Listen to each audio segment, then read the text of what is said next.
Hi everyone, I'm Brianna and welcome to Roll Initiative. Today I'm going to be showing you a few things that you can do during prep as a DM that will not only make prep easier, but will help your games run much smoother. So, let's get started.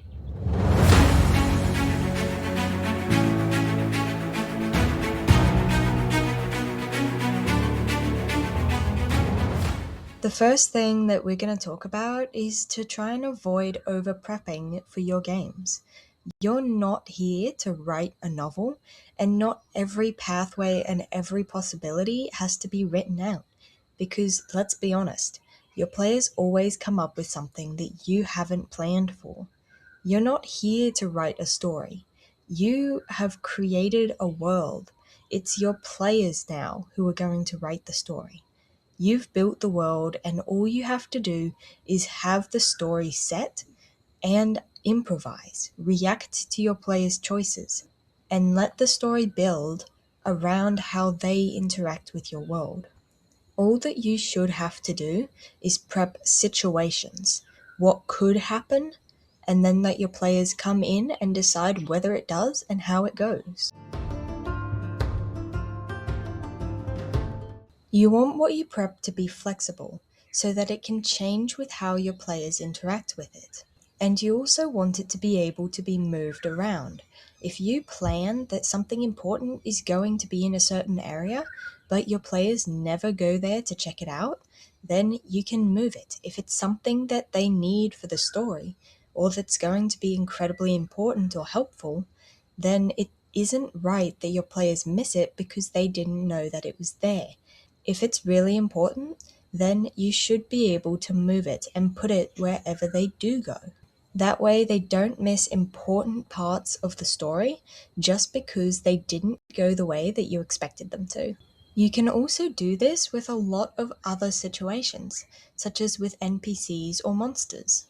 That way, if you planned an encounter and you spent time balancing it, then your time prepping it isn't wasted if your players don't go there. You can move the encounter.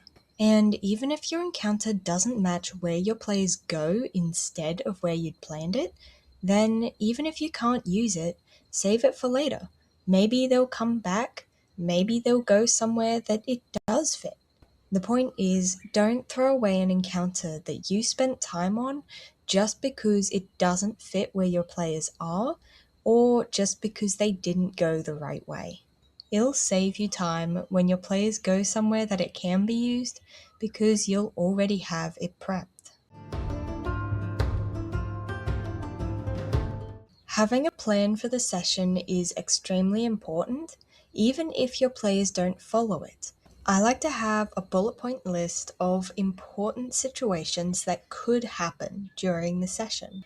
But even though I set up this list to help me run the session, if at any time your players stray from what you've planned, adapt, move things around, and improvise. It's your players' story to tell, but it's also your world. While it's not your job to write a story, it's your job to give your players a world that reacts realistically to them, and a story that will change depending on what they do so that they can make it their own. And most of the time, players are going to be looking for plot hooks that you have set up because they know that down these roads is going to be where the main story is, where it's going to be really interesting. So don't be afraid to give your players plot hooks, as they're likely to follow them because they want to find the story. And if they don't, then circle the information back round to keep it on track. Or wherever they go, add in things that tie into the main plot to try and bring them back. And if they're just not interested, then, maybe it's time to have a talk. But there we go, that's the end of this video. And I really want to thank you for sticking around this long. It really helps out my channel. And if you liked the advice in this video and would like to help me out more, then I'd be really grateful if you'd consider giving the video a like, or maybe even subscribing to my channel. It helps me out a lot, and I would really appreciate it. Thank you so much, and I hope to see you next time.